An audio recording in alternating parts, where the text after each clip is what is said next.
Shoutout mga ka-road trip, ngayong araw mga sir ay ibibigay ko lang sa inyo ang mga common issue ng sasakyan na ito guys. Ayan.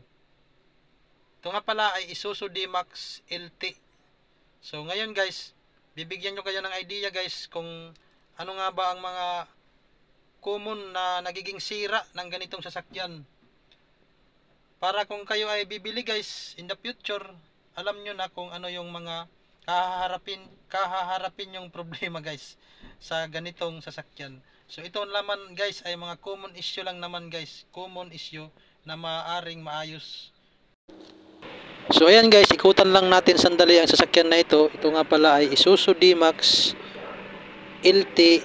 So naka 4x4 na siya guys. Tapos naka intercooler na turbo. At sa kanyang 2.5 na makina guys ay napakatipid sa fuel.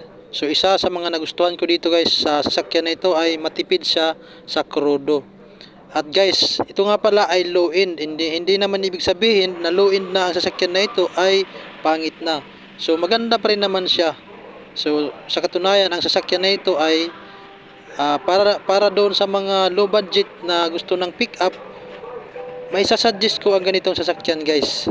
So ayan, panoorin natin yung kanyang loob.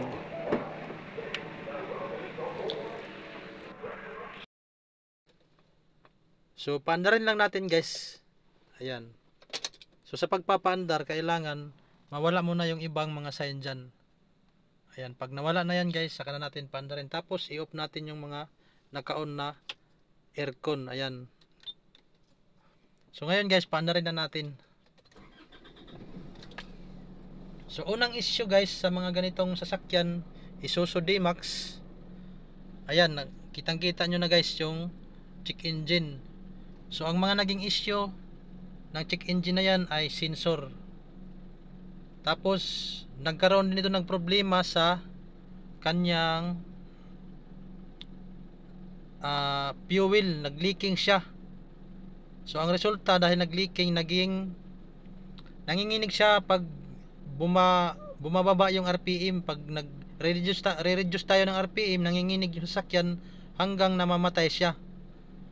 Tapos guys, ang ginawa dito ay nilinisan yung throttle body, hinigpitan o nagpalit ng mga valve sa injection or injector. So ayun guys, hinigpitan yon, pinalitan para mawala na yung leaking sa ating fuel. Pero nanatili itong check engine. Nagtry ng ibura yan sa pamamagitan ng paggamit ng OBD, pero hindi siya natanggal, bumabalik lang. So ang naging diagnose, kailangan palitan yung mga sensor na kagaya na lang ng map sensor or sa iba pang mga sensor na nakakabit dyan. So pangalawa guys, pangalawang issue nito guys, yung mga bintana. Ayan no. So nung bago pa ito guys, unang naging sira nito talaga bintana. Ayan no. So ayan, isa na lang yung gumagana. Yung tatlong bintana nito guys ay hindi na gumagana.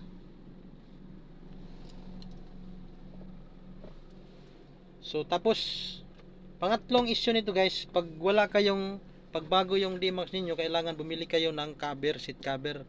Kasi pag hindi kayo bumili ng seat cover, ito yung nagiging problema niyan. Ayan oh. Ayan.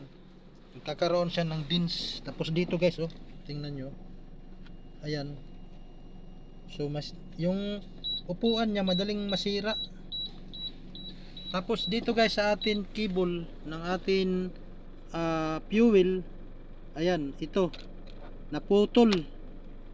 So mga common issue niyan guys, ayan. Tapos itong mga ano natin guys, yung mga parang mga lagayan ng mga something, so madali siyang masira. Ayan, sira na yan guys oh.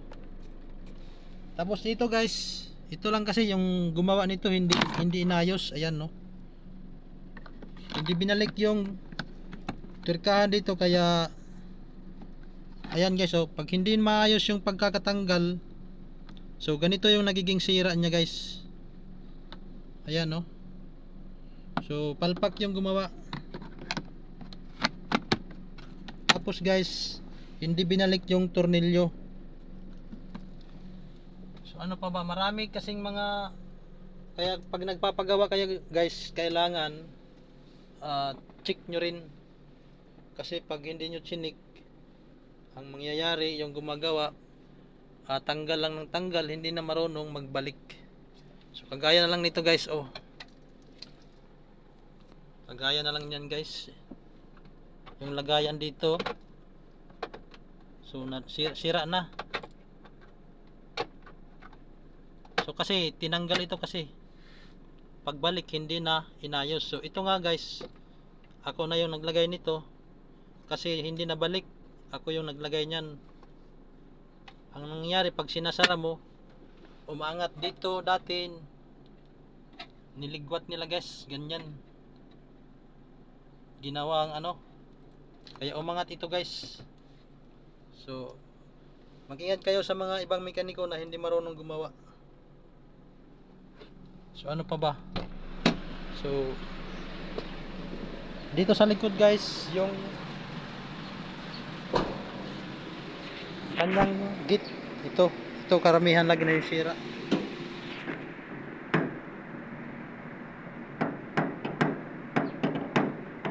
So hindi na siya mabuksan.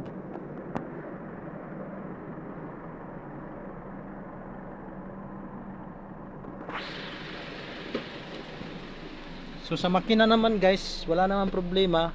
Maliban doon sa mga binanggit ko kanina, kunting kung baga maayos lang naman siya, madali siyang maayos sa pamagitan ng pag-PPMS. So kung mayroon kayong mga ganitong problema, pa-PPMS lang para malinisan yung throttle body, mapalitan ng mga sensor. So panghuli guys, itong kanyang power steering, tumitigas yung kanyang power steering pag naka low RPM. So ang dahilan guys, upon checking ay ang kanyang steering pump, so may mga kailangan palitan or palitan ng buo. So yun ang mga issue ng sasakyan na Isuzu D-Max. Disclaimer nga pala, hindi ako ang may-ari ng sasakyan na ito guys. Naging common issue ng atin ng ganitong sasakyan na Isuzu D-Max LT. So ito nga pala ay turbo. So sa ngayon guys, yung mga turbo nito, yung turbo nito hindi pa naman nagkakaroon ng problema. So okay pa naman. So ang problema lang talaga yung mga sensor nito. Kasi kailangan ng palitan daw. So according sa nagtrabaho nito guys. So ayan, maraming salamat guys.